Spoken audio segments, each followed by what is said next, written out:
그린벨트 해제를 놓고 논란이 뜨겁습니다. 불붙은 서울 집값을 누르기 위해 공급 확대를 내세운 정부로선 그린벨트 해제가 필요하다는 입장인데요. 정작 해제 권한이 있는 서울시가 난색을 표하고 있습니다.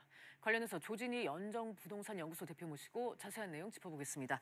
대표님 어서 오세요. 네, 안녕하세요. 먼저 이 정부의 입장부터 정리를 해봐야 될 것 같은데요. 서울 집값을 잡기 위해서 공급 확대 카드를 꺼냈는데 이 때문에 그린벨트 해제가 이제 필요하다는 얘기를 하고 있고요. 구체적으로 지금 어떤 상황이라고 볼 수 있을까요? 이번에 이제 8.27 대책 이후에 그 서울의 공급량이 부족해서 가격이 계속 오르고 있다 이런 얘기가 나오면서 그 대안방법으로 서울이나 수도권에 30곳에서 한 44곳까지 그린벨트까지들 해제를 해서라도 거의 36만 가구 이상의 공급을 하게 되면 주택 가격이 안정화되지 않겠느냐 이런 기조를 띠고 있습니다. 뭐 현재로서는 실현 가능성을 좀 지켜봐야 되겠죠. 네, 사실 이 그린벨트를 해제해서 공급을 늘리겠다 이런 정책은 이번 정부에서만 나온 정책은 아니잖아요. 또 이미 실현이 됐던 것 중에 하나가 이명박 정부 때 이제 세곡동과 내곡동에 이제 네. 그 대대적인 그 그린벨트를 해제하면서 서민 보금자리 주택과 전세 장기 대출 그다음에 임대주택까지 공급을 했었습니다. 그때 당시만 하더라도 재원 마련을 위해서 일부 택지 일반 분양을 했던 경우 같은 경우는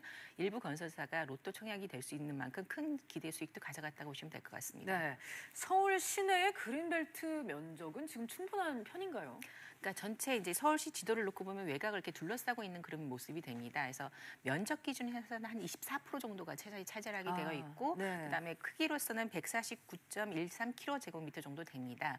그중에서도 뭐 지금 지도 화면에서도 보시다시피 강남 서초구하고 강서구에 남아 있는 부분과 노원구 북쪽에 그 차지하고 있는 위치가 굉장히 큽니다. 근데 이게 그동안에 어떤 서울시의 어떤 그 허브라든가 그다음에 자연 보존 지역으로 있던 것들을 이번에 이제 고층의 아파트로 채운다라는 부분에 대해서 여러 가지 의견들이 나오고 있다고 보시면 될 것 같습니다. 네.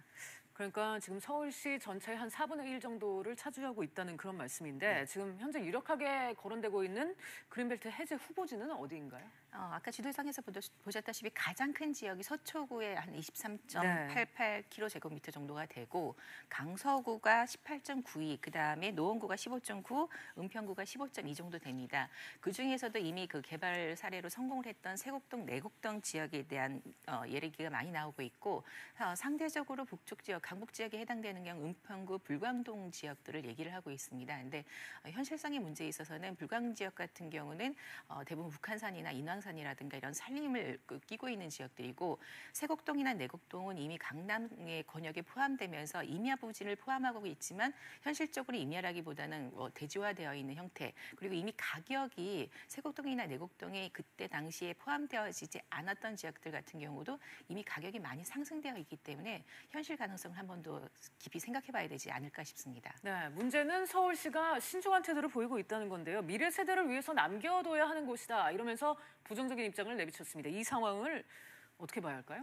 우선 말 그대로 미래 상황에 있어서 첫 번째 저희가 예견할 수 있는 것 중에 하나가 서울시 지금 공급이 모자라서 거기다 공급을 하겠다라는 건데 네. 대표적으로 가격이라든가 주택 신규 공급이 없어서 떠나갔던 외곽 지역에 나갔던 분들도 다시 서울로 유입될 수밖에 없습니다. 그러다 보니까 인구 증가와 특히 이제 이 대규모 개발 사업으로 인해서 교통 환경 혼잡 이런 요소들을 생각하고 특히 미래 자원으로서 그 자연 녹지라든가 주거 환경이 좋았던 지역이 대대적인 개발이 되는 거에 대한 봤는데 내면 일부에서는 일부 이것이 이제 정상적인 아파트보다는 공공택지에 그다음에 공공임대라든가 이런 국민 임대가 되었을 때 어떤 가치 하락을 우려하는 부분도 크지 않다. 뭐 이렇게 얘기들이 나오고 있는 상황이라고 봅니다. 네, 그러면서 꺼내든 게 도심 유휴지를 중심으로 한 택지 발굴인데요. 이건 이제 그린벨트 해제 압박에 대한 방어 전략인가요? 뭐 현실성이 있습니까? 이미 그 박원순 시장 1기 정책 때에도 나왔던 내용입니다. 네. 뭐 단순히 이제 비교를 하자면 임기 5년 동안 이제 그 서울시 재정비 구역이 한 350여 군데 있었는데 이거를 그 중에서 170군데를 직권 해제, 서울시가 그냥 직권 해제를 해버렸습니다. 말 그대로 그 재건축, 재개발로 자연적으로 신규 공급이 들어가야 되는 것들을 어떻게 보면 서울시가 그동안 규제를 하고 막아왔습니다. 근데 이번에 유유지라고 해서 한 서울 시내 그 철도기지창 포함해가지고 한 50여 곳을 얘기를 했는데 대부분 그 규모, 사이즈라고 하는 것들이 면적 크기를 했을 때 400m 제곱, 보통 도시형 생활주택을 짓는다 하더라도 한 50, 60대 세대밖에 들어갈 수 없는 그런 유의부지가 대부분이고 가장 크다고 하는 용산 철도기지창 같은 경우는 기대 효과도 크지만 이미 올라 있는 가격, 그다음에 주변에 부동산 그 폭등이라든가 이런 것들을 염려를 하고 있는 지역이라는 점도 가장 큰 위험 요소가 될 수 있습니다. 그러다 보니까 유휴부지에 대한 개발을 통해서 가장 좋은 그 위치에 그다음 교통 혼잡도 덜 할 수 있는 지역에 공급을 한다는 정책이 이론은 맞지만 현실성이 과연 있겠느냐라는 부분은 다시 한번 생각을 해보셔야 될 것 같습니다. 네. 한편 이제 용산, 여의도 통개발 발언부터 이제 강북 개발 계획까지 이 박원순 시장의 집값 상승 책임론이 거론되고 있습니다. 때문에 이제 박원순 시장의 고집을 꺾을 수 있다 이런 전망도 나오는데 이 부분은 어떻게 보세요? 정치적인 얘기를 하기는 좀 저희가 곤란한 부분도 있는데 네. 고집을 꺾는다라는 차원보다는 그 2023년도까지 본인 그 정책에 의해서 서울시에 순차적인 공급을 가져간다라는 이론을 계속 내세우고 있습니다. 근데 이게 일종의 현실성이 좀 부족하다라고 얘기하는 것 중에 하나가 소규모 정비 사업이라든가 그다음에 가로 정비구역, 그다음에 역세권의 어떤 청년 임대주택이나 그 일부 희망 타운을 공급한다고 해서 지금 전체적인 지금 서울시에서 부족한 주택을 공급시킬 수 없다는 거죠. 오히려 그 재건축 초과이익 환수대라든가 재건축 기대이익을 줄였을 때 오히려 가격이 오르지 않고 정점을 찍었던 부분들도 있습니다. 그럼 정책적으로 놓고 봤었을 때 박원순 시장이 이번에 정부 정책하고 한번 조정을 했던 것처럼 다시 한번 조정이 나오지 않을까라고 생각되어집니다. 네, 일각에서는 정부가 직권 해제 카드를 꺼낼 가능성도 조심스레 제기가 되고 있는데요. 이거는 가능성이 있는 얘기인가요?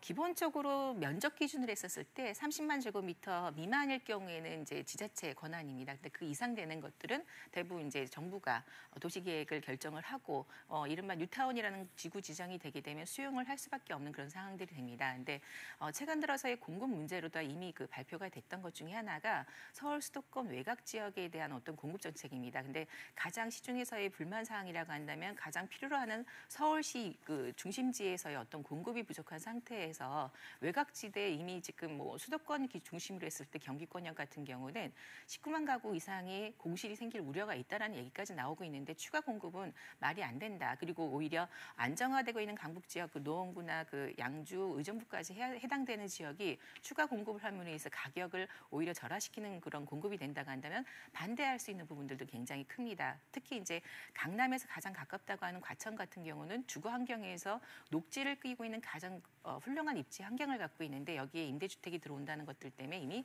반발이 나오고 있는 상황이라고 보시면 될 것 같습니다. 네. 끝으로 하나만 여쭤볼게요. 정부의 바람대로 그린벨트를 풀어서 주택 공급에 활용을 한다고 치면요. 집값은 정말 잡을 수가 있는 걸까요? 뭐 되레 집값 상승만 일으키지는 않을지도 또 걱정이 되네요. 정부가 정책을 좀 심하게 매번 내놓고 있죠. 네. 네. 작년 파리 대책 이후에 올해 이제 8월 달까지 통계를 좀 보신다고 한다면 서울 집값은 매월 올랐습니다. 네. 통상적으로 올 8월 달 기준으로 놓고 보더라도 서울시 평균이 한 12% 올랐다고 했을 때 강남 권역은 13.34%로 좀 더 많이 올랐습니다.